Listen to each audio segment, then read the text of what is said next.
Assalamualaikum warahmatullahi wabarakatuh. Salam sejahtera untuk adik-adik kelas 7 tingkat SMP. Pada kesempatan kali ini kita akan bersama-sama belajar tentang soal-soal yang berkaitan dengan aritmatika sosial. Soal yang pertama, ibu membeli satu lusin pensil dengan harga 25.000. Jika pensil tersebut dijual lagi oleh ibu dengan harga 2.500 per batang, hitunglah persentase keuntungan yang diperoleh ibu. Kita tulis dulu harga belinya adalah 25.000, harga jualnya karena satu lusin berarti ada 12 buah, kalikan harga per batang sehingga 12 buah kali 2.500 sama dengan 30.000. Di sini jelas ibu untung Rp5.000. Nah, untuk mencari persentase keuntungan, kita singkat PU, persentase untung sama dengan untung dibagi harga beli kalikan 100%. Kita masukkan untungnya adalah 5.000, kemudian harga belinya 25.000 kalikan 100%. Ini perkalian sehingga bisa dicoret. 02 kita coret dulu, masih ada 01 kita coret juga. Berarti tinggal 500 dibagi 25 sama dengan 20%. Jadi persentase keuntungan yang diperoleh ibu adalah 20%. Soal berikutnya masih dengan persentase. Andre membeli mesin cuci dengan harga 1.500.000, kemudian dijual lagi dengan harga 1.200.000. Berapakah persentase kerugian yang dialami Andre? Kita tuliskan dulu harga beli 1.500.000, kemudian dijual dengan harga 1.200.000, sehingga di sini sangat jelas Andre rugi 300.000. Kita cari persentase kerugiannya, kita singkat PR, persentase rugi sama dengan rugi dibagi HB kali 100%. Hampir sama rumusnya dengan yang tadi ya. Kemudian R-nya kita masukkan 300.000 dibagi harga belinya 1.500.000 kalikan 100%. Perkalian kita coret 02 terlebih dahulu. Kemudian di sini masih ada 1 2 3 0, kita coret. Yang atas juga kita coret sehingga tinggal 300 dibagi 15 sama dengan 20%. Jadi kerugian, persentase kerugian yang dialami Andre adalah 20%. Soal berikutnya. Seseorang membeli sepeda motor bekas seharga 12 juta, kemudian mengeluarkan biaya perbaikan 500.000. Setelah beberapa waktu sepeda motor itu dijual lagi dengan harga 13 juta. Hitunglah persentase keuntungan. Kita lihat harga beli 12 juta ditambah biaya perawatannya. Ini masuk harga beli. Sehingga harga beli totalnya adalah 12.500.000. Kemudian harga jualnya 13 juta. Sehingga masih untung. 13 juta dikurangi 12.500.000. Ternyata masih untung 500.000. Kita cari persentase keuntungannya. Untung dibagi HB atau harga beli kali 100%.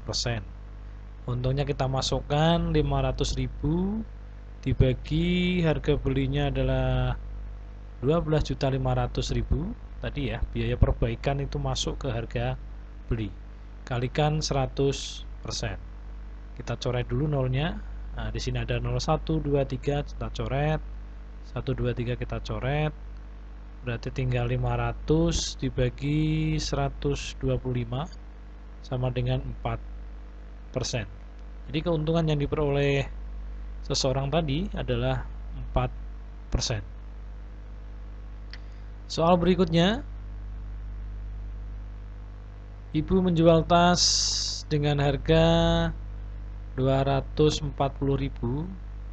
Dari penjualan tersebut Ibu mendapat keuntungan 20%. Berapakah harga beli tas tersebut? Hati-hati, soal ini sangat menjebak sekali. Jangan sampai kalian mengerjakannya 20/100 kalikan 240.000. Itu kalian sudah terjebak. Karena yang tanyakan bukan harga jual tapi harga belinya. Harga jual 240.000, kemudian persentase untungnya adalah 20%. Nah, inilah rumus yang kalian gunakan. HB, harga beli sama dengan 100, ini rumus, dibagi 100 ditambah P jika untung, jika rugi dikurangi P, begitu ya. Kalikan harga jual. Kita masukkan HB sama dengan 100 plus P-nya 20, kalikan harga jualnya 240.000. Sehingga jangan dicoret dulu karena ini masih ada penjumlahan. Kita jumlahkan dulu 120. Nah, ini boleh, sekarang boleh dicoret. Kita coret dulu nolnya. Sehingga tinggal 2.400.000 dibagi 12. Sehingga hasilnya adalah 200.000. Maka harga beli tas tersebut adalah 200.000.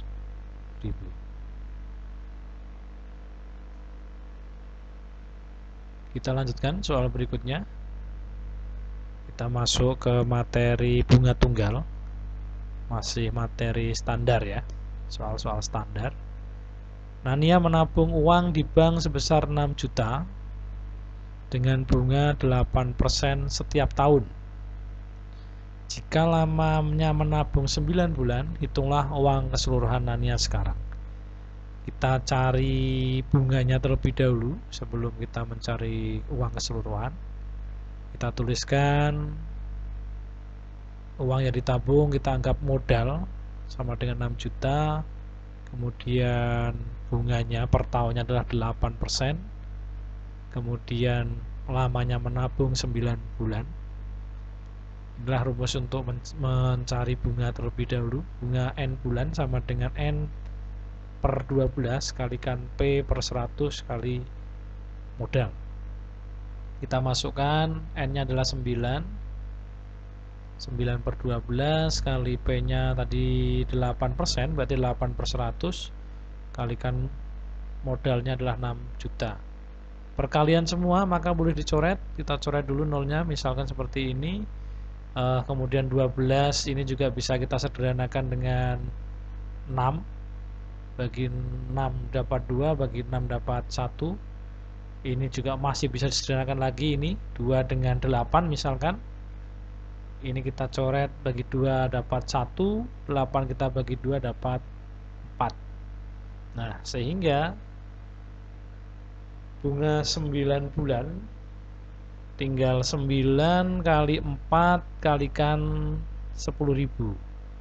Sehingga hasilnya adalah 360.000. Ingat, ini baru bunganya ya, baru bunga selama 9 bulan. Maka kalau yang ditanyakan uang keseluruhan, tinggal dijumlahkan saja. 6 juta awalnya tadi, modalnya tadi ditambah 360.000, sehingga hasilnya adalah sama dengan 6.360.000.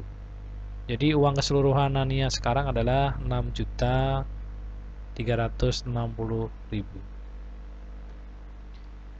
Soal berikutnya.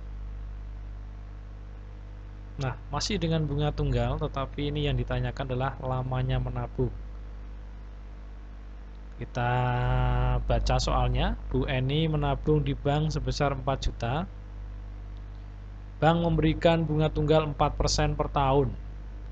Setelah beberapa waktu, tabungan Bu Eni menjadi 4.360.000. Pertanyaannya adalah berapa lama Ibu menabung di bank tersebut. Kita tuliskan dulu, M-nya adalah 4 juta.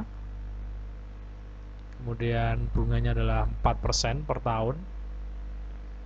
Kemudian bunga dalam bentuk rupiah awalnya 4 juta menjadi 4.360.000 sehingga bunganya adalah 360.000. Nah, kita gunakan rumus yang tadi. Kita masukkan yang sudah diketahui, bunga N bulan sudah diketahui 360.000 bunganya dalam bentuk rupiah ya. Kemudian N-nya belum diketahui, kita tulis N per 12 begitu saja. Kalikan 4, karena bunganya adalah 4%, 4 per 100. Kalikan modalnya adalah 4 juta. Kemudian kita coret, karena ini perkalian boleh. Ya, kita coreti dulu biar agak kecil angkanya. 12 dengan 4 dibagi 4 bisa ya, 3 ini bagi 4 dapat 1, sehingga 360.000 sama dengan ini tinggal 4 kali 10.000, N kali 4 kali 10.000 bagi 3, yang bawah masih ada 3 ya. Kemudian 3 ini pindah ruas ke kiri melewati tanda sama dengan, awalnya pembagi menjadi kali, sehingga yang ruas ini tinggal kalikan N kali 4 kali 10.000. 4 kali 10.000 adalah 40.000, kalikan N berarti 40.000 N. Kemudian N-nya berarti 360.000 kali 3 dibagi seperti biasa itu. 40.000 adalah pengali, pindah ruas dan dibagi 40.000. Kemudian kita coret saja nolnya. Masih kita coret lagi, bagi 4 dapat 1, bagi 4 dapat 9. Sehingga tinggal 9 kali 3 adalah 27. Jadi ibu menabung di bank tersebut selama 27 bulan.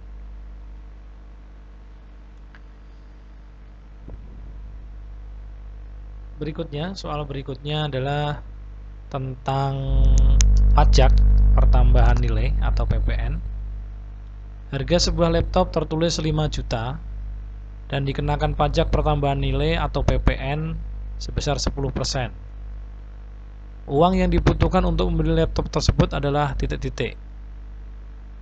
Kita cari pajaknya hampir sama pada saat mencari diskon ya, sama 10 per 100 karena 10%, kalikan 5 juta. Kita cari pajaknya dulu, coret, tinggal 10 kali 50.000, 500.000 itu untuk pajaknya. Sehingga kalau pengen membeli laptop membutuhkan uang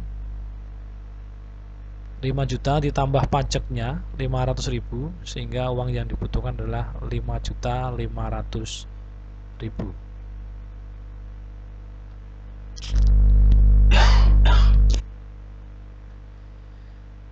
Begitu tentang pajak. Bedanya dengan diskon, kalau diskon itu mengurangi harga, kalau pajak justru menambah harga.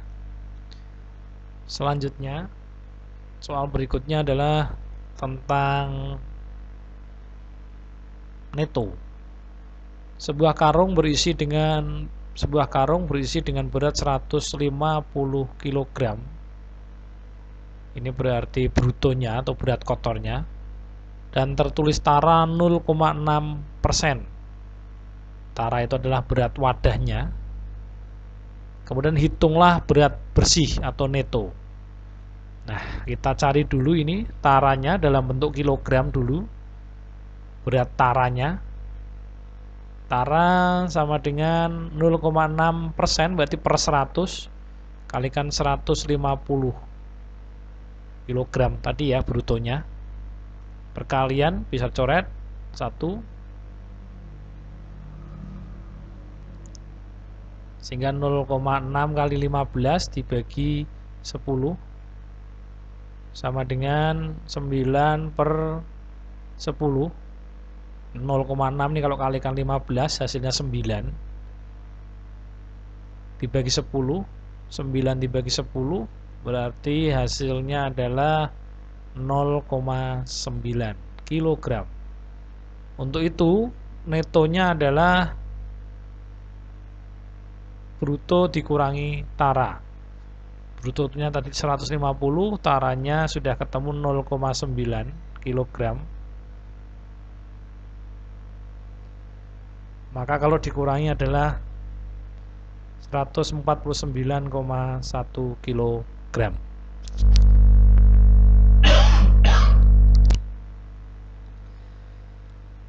Inilah cara mencari itu.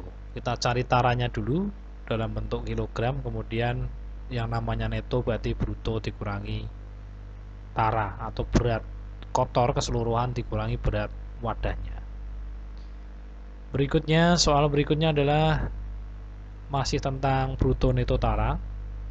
Sebuah peti berisi peralatan olahraga tertulis bruto 200 kg dan netonya 190 kg. Hitunglah persentase tara.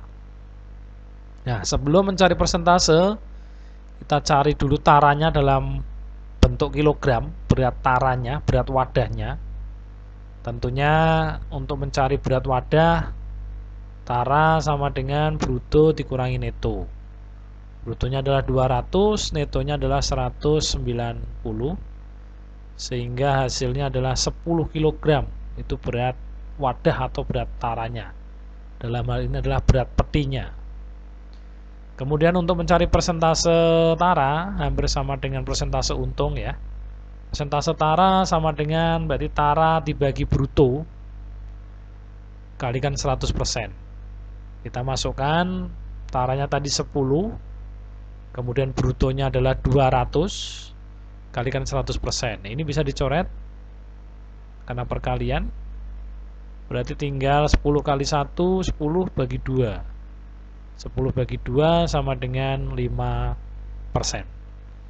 Jadi persentase tara atau persentase wadahnya adalah 5%. Soal berikutnya, ini adalah soal model AKM ya. Jadi boleh memilih lebih dari satu jawaban.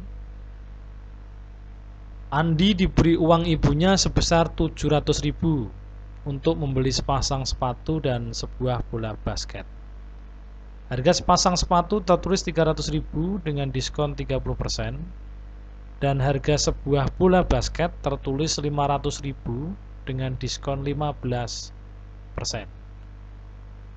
Berdasarkan stimulus di atas, berilah tanda centang pada kotak di depan pernyataan untuk jawaban-jawaban yang benar. Pernyataan yang pertama adalah potongan harga untuk sepasang sepatu adalah 80.000. Nah, kita cari diskonnya dulu. Kita lihat tadi untuk sepatu adalah harganya 300.000, mendapat diskon 30%. Kita hitung diskonnya. Jadi 30/100 kalikan 300.000, perkalian bisa dicoret, sehingga hasilnya adalah 90.000. Ternyata potongan atau diskon untuk sepatu 90.000. Jadi pernyataan yang pertama adalah salah. Kita lihat pernyataan yang kedua. Potongan harga untuk sebuah bola basket adalah 75.000. Kita hitung diskonnya untuk bola basket tertulis harganya 500.000, diskonnya 15%. Kita cari diskon berarti 15%, 15/100 kali 500.000, kita coret nolnya. 15 kali 5 75, tambah 0 masih ada 0, 1, 2, 3, berarti 75.000. Pernyataan kedua ternyata betul, kita centang saja. Lanjut ke pernyataan yang ketiga. Uang yang dibutuhkan untuk membeli sepasang sepatu dan sebuah bola basket adalah 635.000. Kita hitung tentunya.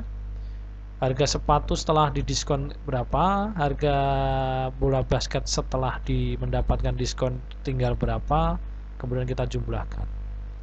Baik, kita cari berarti harga sepatu setelah didiskon itu 300.000 kurangi 90.000 sama dengan 210.000. Kemudian harga bola basket setelah didiskon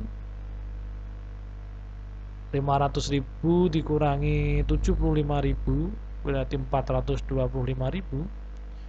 sehingga uang yang dibutuhkan untuk membeli sepasang sepatu dan sebuah bola basket adalah 210.000 ditambah 425.000 sama dengan 635.000. Baik, ternyata pernyataan yang ketiga adalah betul.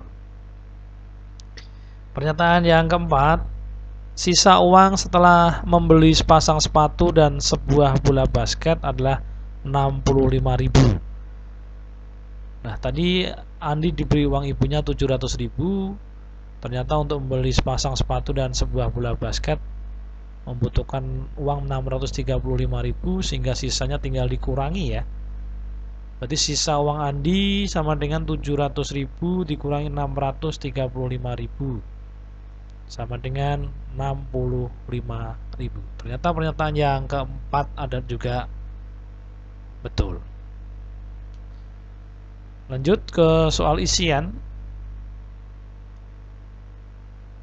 Seorang penjual kerupuk mengeluarkan modal sebesar 400.000 untuk menjalankan usahanya.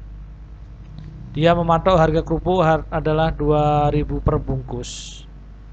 Jika ia merencanakan ingin mendapatkan keuntungan 100.000 dari usaha kerupuknya tersebut, maka banyaknya kemasan kerupuk yang harus dibuat adalah titik-titik bungkus. Seorang penjual dengan modal 400.000 pengen mendapatkan untung 100.000, di mana harga kerupuk per bungkusnya adalah 2.000. Maka secara gampangnya seperti ini, berarti 400.000 modalnya, pengen untung 100.000, kita jumlahkan saja dibagi harga kerupuk per bungkus. Nah, ini akan ketemu banyaknya kemasan kerupuk atau yang harus dibuat, banyaknya bungkus kerupuk yang harus dibuat. Jumlahnya ada berapa nanti? Kita jumlahkan 400.000 kalau tambah 100.000 berarti 500.000 dibagi 2.000. Kita coret saja nolnya. Tinggal 500 dibagi 2 sama dengan 250 bungkus. Jadi penjual tersebut harus membuat 250 bungkus supaya bisa untung 100.000.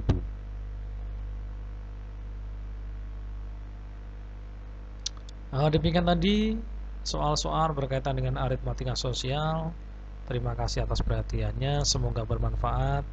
Jangan lupa di subscribe biar tidak ketinggalan informasi-informasi selanjutnya. Wassalamualaikum warahmatullahi wabarakatuh.